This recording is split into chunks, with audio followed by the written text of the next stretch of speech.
In this video, we're going to be looking at some of the best traps from the Ponziani opening.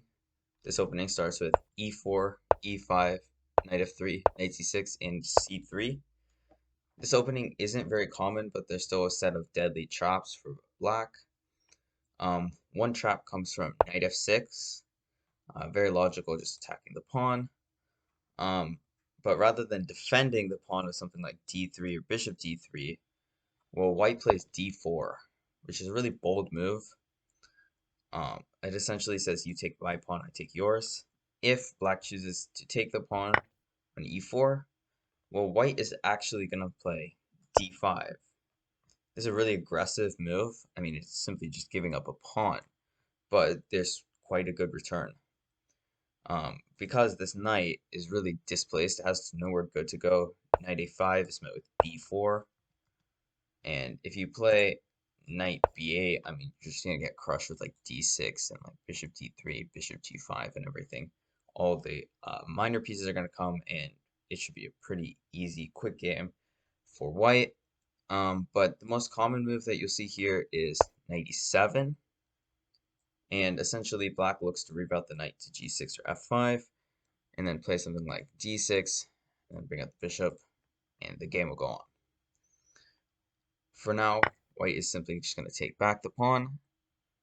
And one move that you see a lot is d6. However, this is a huge blunder as white is almost instantly winning with bishop to b5. And the idea here is that with the knight and the bishop, the pressure is just too strong. If black plays bishop to d7, you just take, and you're like up an entire queen. You can even play like queen g4 and win the knight too. But more commonly, after bishop b5, you'll see c6. You still want to take this pawn here. If black takes back, then you have to take with the knight. If they take, you take. It's like a triple fork. You're attacking the king, rook, and knight. On the other hand, one move that you might see is like bishop to t7. However, it's still completely winning positionally.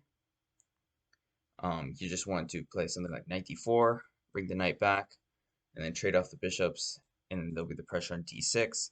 You might even be able to play something like queen d3 to kick away this knight, and then take the pawn on d6. Overall, it's still a very, very good position for white. Now, let's go back a couple of moves. Now, one move that you might see here is actually d takes e5. Black looks to get the queen trade, and then there'll be like knight takes f2 after that. However, white simply just wants to take the pawn, unleashing a discovered attack. If black blocks with the bishop, you actually want to take with the queen. And the idea is that there's actually mate in 13 here. If black takes back with the queen, well, now the rook is unguarded. You promote to a queen. The knight blocking is the only move. You take the knight. The pin is still here with the bishop. When they play king e7, you take this, and I mean, you got so much of an advantage. They're playing like king f6, and like the king is so exposed. You should be able to play like queen c6, maybe pick up the knight, and it should be a pretty easy win. Now, the final trap is after knight takes. And one move that you might see here is queen b6. This looks very dangerous. I mean, there's mate in one, you don't want to hang that, but it's also attacking the bishop, and then possibly like bishop d7, putting pressure on the knight. However, white can play knight d4, which is actually a pretty good move. First off, it blocks the diagonal to mate, and it also unleashes the discovered attack, and the knight now defends the bishop.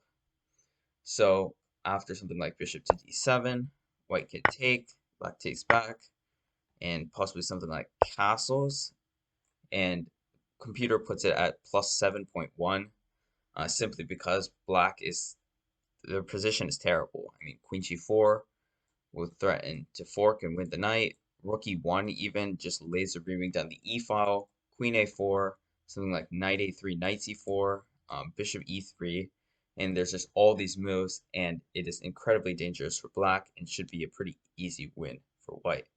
I hope you guys enjoyed today's video on the Ponziani opening and some of the Ponziani opening traps. Thanks for watching.